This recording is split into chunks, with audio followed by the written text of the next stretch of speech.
It's been almost 2 weeks since the farmers' agitation began, a repeat of what many are calling a 2.0 version of the 2020 protests.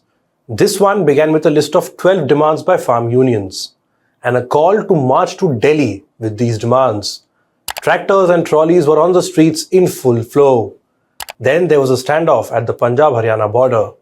Heavy security presence and barricading was and is still in place to prevent farmers from moving forward. Several footages on social media show police using tear gas, water cannons, rubber bullets and pellet guns to disperse protesting farmers.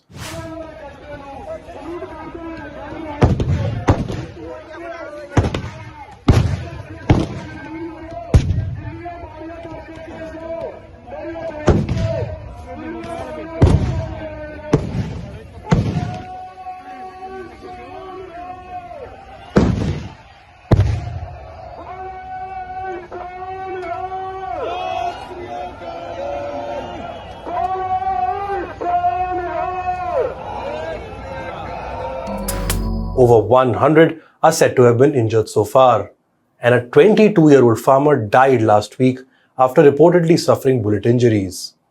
Meanwhile, 4 rounds of talks between the government and farm leaders have not yielded any concrete result either. But there is one issue that's become the biggest talking point as far as the farmers' demands are concerned. That is the minimum support price, or MSP. Farmers want the union government to give a legal guarantee of MSP, nothing less than that. The government has given an alternative proposal which farm leaders have rejected. So what exactly is MSP? Why are the unions pushing for it? And more importantly, will the farmers' protest escalate further? Hello and welcome to Simply Put. I am Shubham Chohan. Let's get started.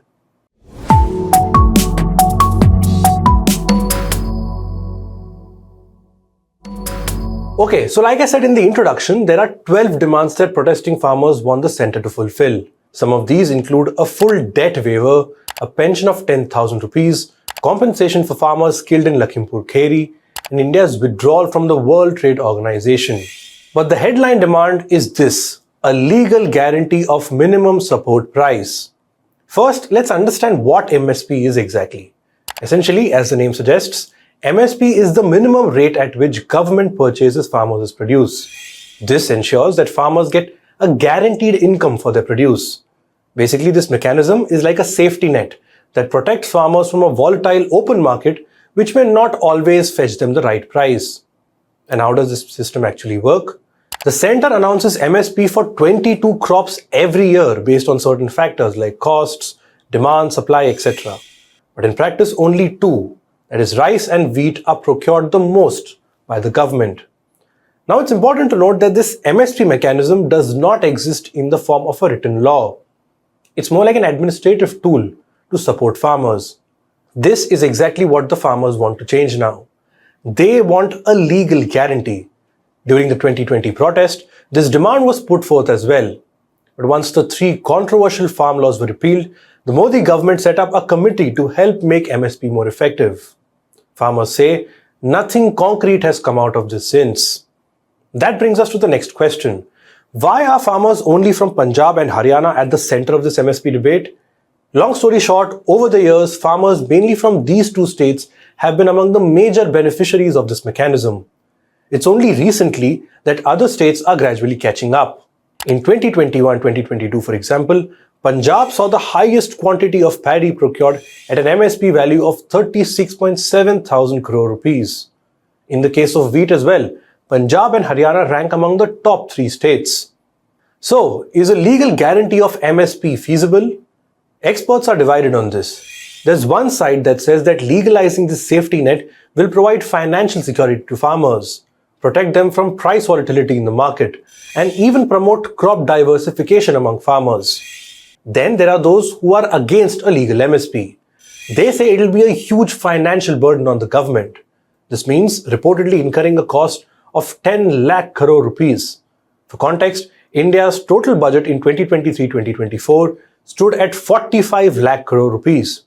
Critics also argue that a legal MSP by the government would drive away private traders in the market, as was the case in Maharashtra, which had an MSP guarantee law. And lastly, excess procurement by the government could lead to wastage.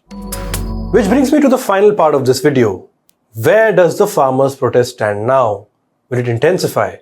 For starters, 4 rounds of talks between the Modi government and farmers have remained inconclusive.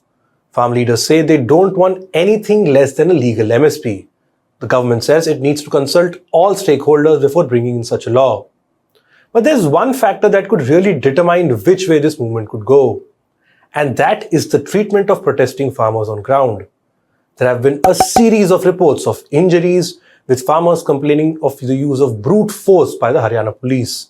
The death of a young farmer at the protest site has only escalated tensions further. While one would hope a peaceful agreement is chalked out on the negotiating table, experts say the treatment of farmers on ground needs to be kept in check. Listen in to what the daughter of M.S. Swaminathan, who's the man regarded as the father of the Green Revolution, had to say. The farmers of Punjab today are marching to Delhi.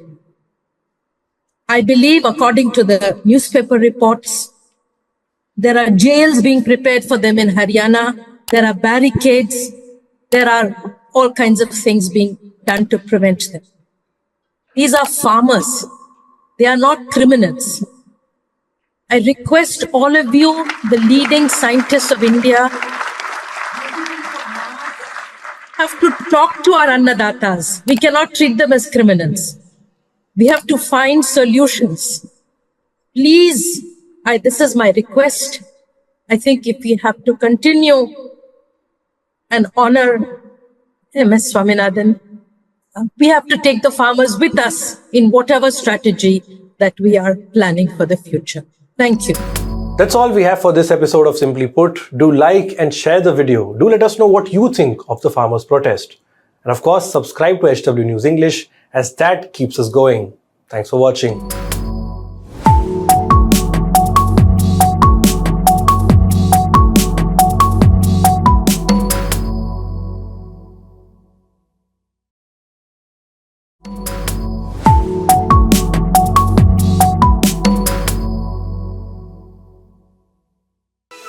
Stay ahead with our cutting-edge news app. Instantly access the latest shorts in just 1 minute and breaking news in just 50 words.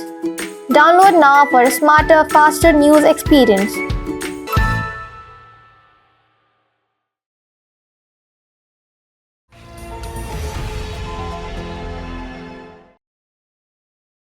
Roti Bank Foundation has served over 1.5 crore meals to needy kids. Feed a child with just Rs 40. Please donate generously. Visit rotibankfoundation.org. Join hands to build a healthy India.